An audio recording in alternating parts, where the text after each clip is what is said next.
Hello बच्चा party, कैसे हैं आप। जैसे कि ABL क्लासेस के यूट्यूब चैनल पर आप देख रहे हैं, मैं ललित राठी क्लास 9th के मैथमेटिकल NCERT का सॉल्यूशन अपलोड कर रहा हूं।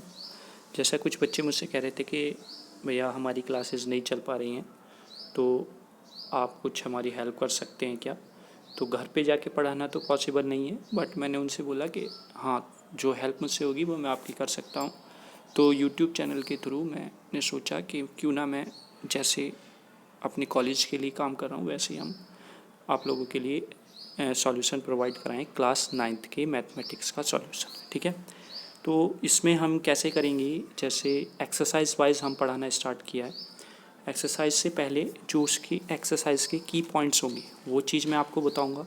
की पॉइंट्स मतलब जो उस एक्सरसाइज में क्वेश्चंस आएंगे वो उन की पॉइंट से रिलेट करेंगे। तो पहले जो की पॉइंट्स हैं वो आपके लिए बहुत ज़्यादा इंपॉर्टेंट्स हैं।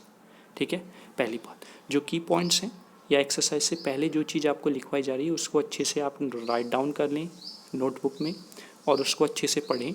और इसकी गारंटी मैं लेता हूँ कि एक्सरसाइज करने में आपको कोई भी प्रॉब्लम नहीं आएगी। ठीक है, चाहे आप जैसे ही मैं एक्सरसाइज आपको दूंगा तो आप उसको करके देख भी सकते हैं, अदरवाइज़ एक्सरसाइज का सॉल्यूशन आपको मिलता ही रहेगा। ठीक है, तो जैसे हम फर्स्ट एक्सरसाइज करने वाले हैं यहाँ पर एक्सरसाइज 1.1 क्लास 9th के NCERT मैथमेटिक्स का। तो आइए देखते हैं क्या है।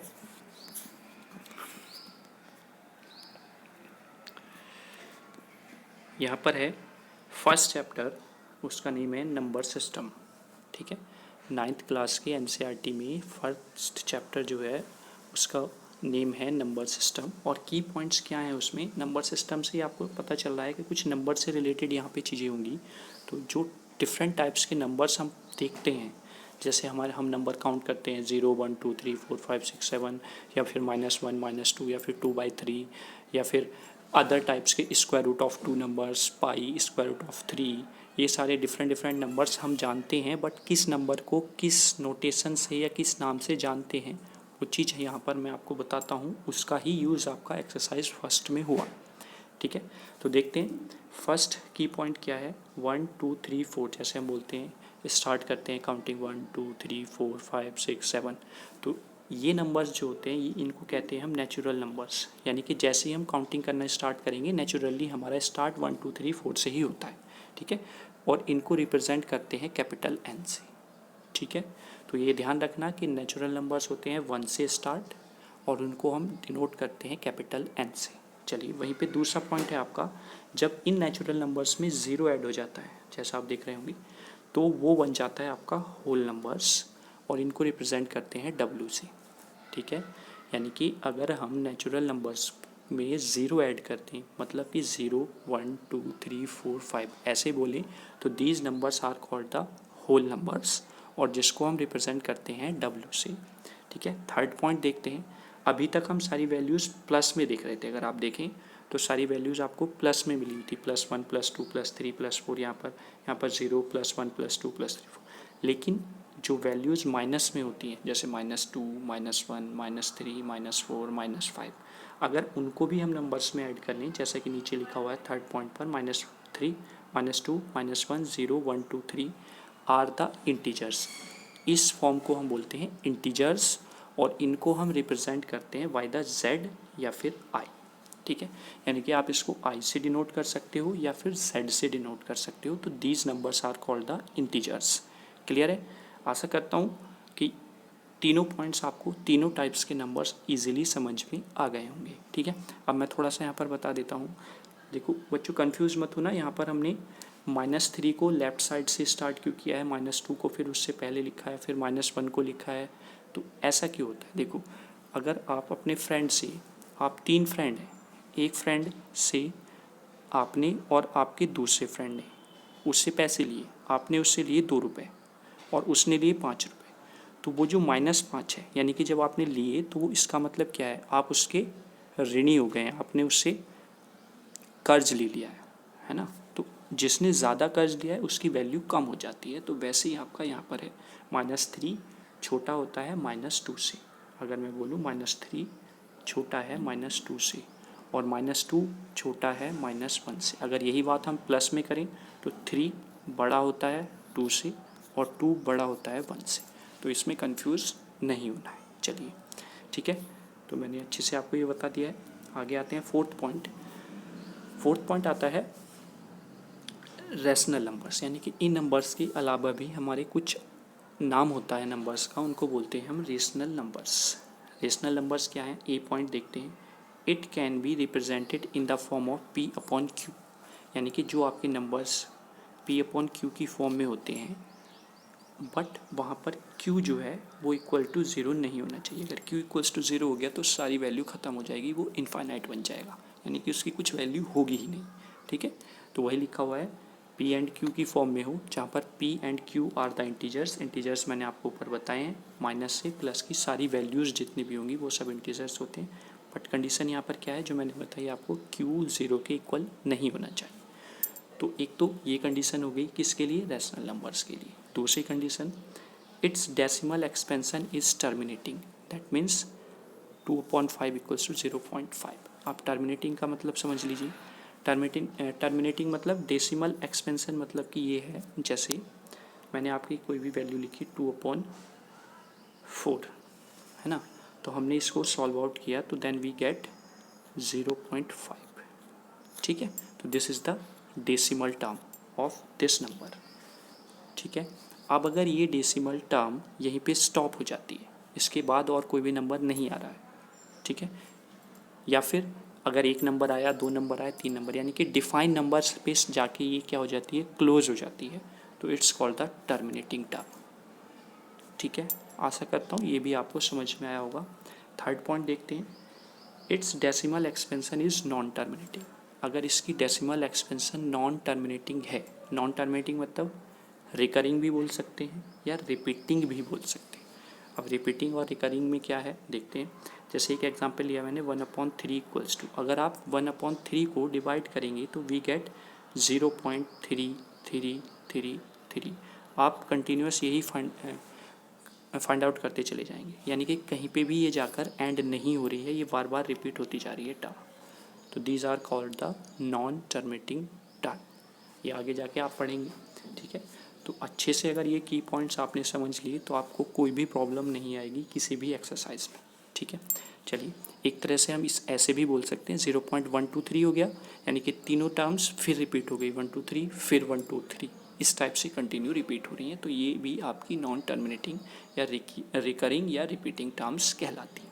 ठीक है, कुछ नोट्स यहाँ पर लिखे हुए हैं, वो ज़रूर हैं याद करने के लिए, इम्पॉर्टेंट है, यहाँ से क्वेश्चन बनता है। फर्स्ट नोट क्या है? Every whole number is a natural number. ये कह रहा है कि एवरी होल नंबर, यानी कि जो भी होल नंबर्स हैं वो नेचुरल नंबर्स हैं। अभी मैंने ऊपर आपको नेचुरल नंबर भी बताए हैं, होल नंबर भी बताए हैं। होल नंबर स्टार्ट होते हैं 0 1 2 3 और नेचुरल नंबर्स स्टार्ट होते हैं 1 2 3 ऐसे। तो क्या सारे होल नंबर्स नेचुरल नंबर्स में आ रहे हैं? नहीं आ रहे, क्योंकि 0 आपका प्रेजेंट नहीं है नेचुरल नंबर्स में, तो इसका आंसर हो जाएगा नो। ठीक है, ऐसे हमें देखना है। मैंने आपकी आगे उसका एक्सप्लेनेशन भी दिया हुआ है, because 0 is a whole number but not a natural number. ठीक है, चलिए दूसरा केस देखते हैं, दूसरा नोट देखते हैं। Every integer is a rational number. हर एक इंटीजर रेशनल नंबर होगा। अभी मैंने आपको इंटीजर नंबर्स भी बताए हैं, यानी कि -3 -2 -1 0 1 2 3, आपको याद हो तो अभी मैंने ऊपर बताए हैं। ठीक है, और रेशनल नंबर क्या बताए हैं? P/Q, जहाँ पर P और Q क्या है? कोई भी इंटीजर हो सकता है, बट Q आपका 0 नहीं होना चाहिए बस। ठीक है, तो इट मीन्स आपका P भी इंटीजर है, Q भी इंटीजर है, तो इसका मतलब एवरी इंटीजर जो होगा वो रेशनल नंबर होगा। ठीक है, तो इसका मतलब ये हो गया yes, because every integer m, कोई भी हमने m मान लिया है integer, can be written as m/1। ठीक है, यानी कि रेशो की फॉर्म में हम उसको लिख सकते हैं। ठीक है, so it is a rational number, यानी कि हर इंटीजर नंबर एक रेशनल नंबर हो सकता है। ठीक है, यस हो जाएगा। थर्ड नोट क्या है? Every rational number is an integer, यानी कि थर्ड केस कहता है कि एवरी रेशनल नंबर जो है वो एक इंटीजर होगा। अभी मैंने इंटीजर्स क्या बताया आपको? -3 -2 -1 ये सारे बताएं। फिर 0 1 2 3। और रेशनल नंबर्स क्या होते हैं? P/Q। तो क्या हर एक रेशनल नंबर इंटीजर होगा? क्योंकि 0 भी आ रहा है इसमें, लेकिन यहाँ पर नहीं है। ठीक है, एवरी रेशनल नंबर। तो ये क्या हो जाएगा? No, because 3/5 is not an integer. ठीक है, इंटीजर थोड़ी ना है 3/5। क्लियर? तो आशा करता हूँ ये तीनों कंडीशंस भी आपको समझ में आ गई होगी, क्योंकि मैंने इंटीजर्स आपको ऊपर बताएं तो आप देख सकते हैं वहाँ पर 3/5 मैंने कहीं पे भी नहीं बताया। चलिए आगे देखते हैं। एक एग्जांपल है जो क्वेश्चन पूछेगा कि find 5 rational numbers between 1 and 2। यानी कि कोई भी 2 नंबर्स आपको दे देगा और उनके बीच में 2 3 4 5 कितने भी रेशनल नंबर्स वो पूछ सकता है। तो इसके 3 मेथड्स मैं आपको बताऊंगा। जो एक मेथड है वो बहुत इजी मेथड है, उसको आपको बस लास्ट में यूज़ करना है अगर आपको कुछ नहीं आता है तो, क्योंकि वो ऐसा मेथड है उस पर मार्क्स फुल मिलने के चांसेस कम रहते हैं। तो उस वाले को अगर आप अवॉइड भी करेंगे तो अच्छा रहेगा। अदरवाइज़ वो ईजी बहुत है, स्टूडेंट्स ज़्यादातर उसी को यूज़ करने की कोशिश करेंगे। ठीक है, चलिए मेथड फर्स्ट क्या है? इफ़ 2 नंबर्स आर, हमने मान लिया 2 नंबर्स हैं R and S, then RS/2 lie between R and S। अगर 2 नंबर्स हैं R और S तो उनका R+S/2 जो होगा उन दोनों के बीच में ही लाई करेगा। कहने का मतलब यहाँ पर ये है क्वेश्चन को समझेंगे 5 रेशनल नंबर्स बिटवीन, मतलब कि 1 और 2 के बीच में 5 रेशनल नंबर्स हमको लिखने हैं, ये इसका मीनिंग है यहाँ पर। ठीक है, तो बीच में लिखने का मतलब ये है कि वैल्यूज़ जो होंगी 1 और 2 के बीच में ही आनी चाहिए। ठीक, देखते हैं कैसे, जो मैंने मेथड बताया है। First rational number between 1 and 2, मैंने क्या बताया? दोनों का एडिशन बाय 2, तो ये आ जाएगा 3/2।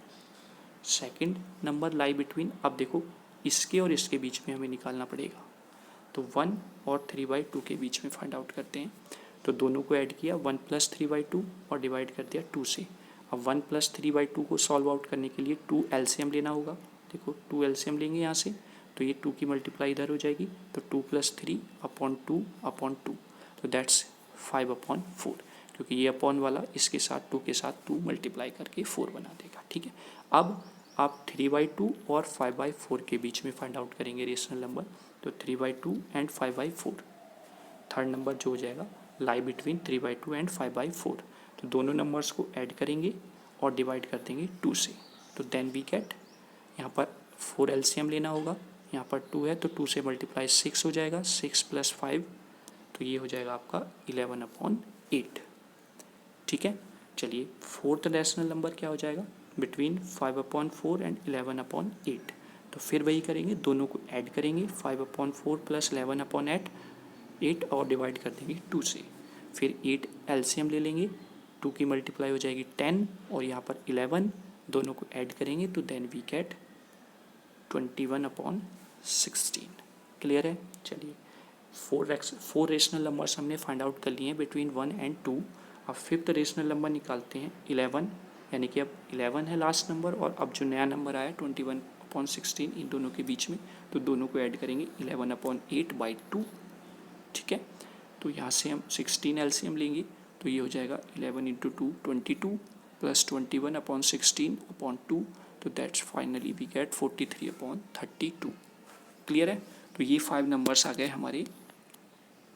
सो that 5 rational numbers lie between 1 and 2 are all these 5 numbers. ठीक है, अब देखो मैंने बताया कि 1 और 2 के बीच में 5 रेशनल नंबर्स ये हैं, तो क्या इनकी वैल्यूज़ भी 1 और 2 के बीच में आनी चाहिए? मैं 1 या 2 करके आपको बता देता हूँ। इन सब नंबर्स की वैल्यू आपकी 1 से 2 के बीच में आएगी, चाहे आप डिवाइड करके देख लो। जैसे 2 से हम 3 को डिवाइड करते हैं तो देन 2 × 1 = 2, फिर यहाँ पर 1 बचेगा और ये पॉइंट लगाएंगे हम, ये 0 हो जाएगा, 2 × 5 = 10, तो ये आ गया 1.5। ठीक है, 1 और 2 के बीच में है। फिर ऐसे ही देखते हैं 5/4 को, तो 5 को डिवाइड करते हैं 4 से, 4 × 1 = 4, 1.0, 4 × 2 = ठीक है, तो 4 × 2 = 8, फिर 2, फिर 5, क्योंकि ये हो जाएगा 20, 4 × 5 = 20, तो then this is also between 1 and 2। ऐसी आपकी सारी वैल्यूज़ अगर आप डिवाइड करके देखेंगे तो 1 से 2 के बीच में ही आएंगी। क्लियर है? आशा करता हूँ ये आपको टर्म समझ में आई होगी। तो अब देखते हैं कि यहाँ से क्वेश्चन एक्सरसाइज मैं यहाँ पर दिखा देता हूँ किस टाइप से वो क्वेश्चन पूछेगा। इन क्वेश्चंस को नोट कर लेना, फिर मैं इनका सॉल्यूशन 1 बाय 1 आपको बता दूंगा। ठीक है, ये आपका एनसीईआरटी के पेज नंबर 5 पर है बुक में, नंबर सिस्टम एक्सरसाइज 1.5। अगर आपके पास बुक अवेलेबल है तो वहाँ से भी आप देख सकते हैं, अदरवाइज इन क्वेश्चंस को आप नोट करेंगे और इसका सॉल्यूशन मैं नीचे अभी आपको प्रोवाइड कराता हूँ। जैसे फर्स्ट है, is zero irrational number, can you write it in the form of p upon q where p and q are the integers. हमें यही बताना है, जैसे मैंने नोट में बताया था कि सारे होल नंबर्स नेचुरल हो सकते हैं इस टाइप से, तो वही चीज़ हमें यस और नो में आंसर देना है। Find 6 rational numbers between 3 and 4। 3 और 4 के बीच में 6 रेशनल नंबर्स निकालने हैं, जैसे अभी हमने पीछे निकाले। इसमें आपको 5 रेशनल नंबर निकालने हैं 3/5 और 4/5 के बीच में। ठीक है, और फिर फोर्थ कंडीशन ये है, state whether the following statement are true और फॉल्स। यहाँ पर हमें ट्रू और फॉल्स लिखना है और फिर रीज़न भी देना है अपने आंसर का, जैसे मैंने नोट में आपको लिखवाया था। ठीक है, तो जब हम इनको अभी सॉल्व आउट करेंगे तब हम इनको देखते हैं, आप इनको नोट जरूर कर लें। ठीक है, अब जैसे मैं दूसरा मेथड बताने वाला था आपको, सेकंड मेथड ये है, बहुत इजी है। We can also write 5 rational numbers between 1 and 2 directly as, देखो 1 और 2 के बीच में लाई करने चाहिए 5 रेशनल नंबर्स, तो बस सीधा हम क्या लिखेंगे 1.1, 1.2, 1.3, 1.1, 1.2, 1.3, 1.4, 1.5। अगर वो 6 पूछता तो 1.6 हो जाता, 7 पूछता तो 1.7 हो जाता, 8 पूछता तो 1.8 हो जाता। तो these are the 5 rational number between 1 and 2। आप इजीली ऐसे लिख सकते हैं, सबसे आसान मेथड है। ठीक है, बट इस मेथड को जैसा मैंने बताया है, अगर आपको कोई भी मेथड नहीं आता है तो फाइनली आप इसको यूज़ करेंगे। अभी मैंने एक मेथड ऊपर बताया है, एक मेथड ये हो गया, और जब मैं क्वेश्चन कराऊंगा तब एक मेथड और आपको मैं बताऊंगा। ठीक है, तो जो भी आपको इजी लगे इसको लास्ट में सोच के उन 2 मेथड में से जो इजी लगेगा वो आप यूज़ कर सकते हैं। नेक्स्ट आते हैं note. So that we can say that there are infinite rational numbers represent between any 2 given numbers. यानी कि 2 गिवन नंबर्स हैं तो उनके बीच में इनफाइनाइट रेशनल नंबर्स हो सकते हैं। जैसे हमने यहाँ पर लिखा 1.1, तो उसके बाद हम 1.11 भी लिख सकते हैं, 1.12 भी लिख सकते हैं, 1.13 भी लिख सकते हैं, 1.111 भी लिख सकते हैं, 1.1111 भी लिख सकते हैं। तो ऐसे हम इनफाइनाइट नंबर ऑफ लिख सकते हैं बिटवीन 2 नंबर्स। तो यही लाइन यहाँ पर नोट में बताई गई है, इसको भी आपको ध्यान में रखना है। चलिए अब एक्सरसाइज का सॉल्यूशन देख लेते हैं। एक्सरसाइज का सॉल्यूशन क्या कहता है, एनसीईआरटी बुक का पेज नंबर 5 है, एक्सरसाइज 1.1 है। क्वेश्चन फर्स्ट क्या कहता है, ऊपर मैंने आपको क्वेश्चन दिखाया था, तो उसका क्या हो जाता है आंसर, यस। यस मतलब कि 0 इज ए रेशनल नंबर, 0 एक रेशनल नंबर है। It can be return in the form of p upon Q. P upon Q के फॉर्म में हम इसको लिख सकते हैं, कैसे 0.1, 0.2, 0.3, यानी कि किसी से भी आप डिवाइड करेंगे तो वैल्यू 0 ही आएगी, where p and q are the integers and q not equals to 0। तो पहले का आंसर हो गया है यस, और रीज़न भी आपका पता चल गया है कि क्यों हम उसको रेशनल नंबर को पी अपॉन क्यू की फॉर्म में लिख सकते हैं। ठीक है, चलिए आगे आते हैं। Question number second, method first. एक मेथड मैंने वहाँ पे बता दिया था रेशनल नंबर फाइंड आउट्स करने का बिटवीन 2 नंबर्स। अब एक थर्ड मेथड जो है वो मैं आपको बताता हूँ। To get 6 rational numbers between 3 and 4। 3 and 4 के बीच में 6 रेशनल नंबर्स निकालने हैं, तो द डिनोमिनेटर मस्ट बी 6 + 1 = 7। यानी कि जितने भी निकालने हैं उसमें एक ऐड करके हमें डिनोमिनेटर बना देना है। ठीक है, अब वो कैसे बनाएंगे, यहाँ पर 3 और 4 के बीच में डिनोमिनेटर, सो दैट हेयर अब 3 है हमारे पास, तो 3 भी की भी इफेक्ट ना पड़े, तो हमें डिनोमिनेटर कितना बनाना है 7। डिनोमिनेटर होता है आपका पी अपॉन क्यू में जो क्यू है वो होता है डिनोमिनेटर और पी होता है न्यूमिनेटर। ठीक है, तो 7 तो नीचे आ गया, अब 7 से हमने डिवाइड किया तो 7 से मल्टीप्लाई भी करेंगे, तो ये हो गया आपका 3 × 7/7, दैट्स 21/7। अगर आप इसको सॉल्व आउट करेंगे तो 7 × 3 = 21, आपका 3 ही आएगा। ठीक है, ऐसे ही देखते हैं 4 = 4 × 7/7 = 28/7। अगर आप यहाँ पे भी देखेंगे तो 7 से डिवाइड करेंगे 28 को, तो 7 × 4 = 28, 4 ही आएगा। तो जैसा हमारा क्वेश्चन था वैसा ही है, बस हमने डिनोमिनेटर को 7 बना लिया है। ठीक है, तो अब हम इसके बीच में लिख देंगे बस नंबर्स। 21 से स्टार्ट करेंगे 28 तक, यानी कि 21 से आगे क्या आएगा 22, डिनोमिनेटर आप 7 ही रखेंगे।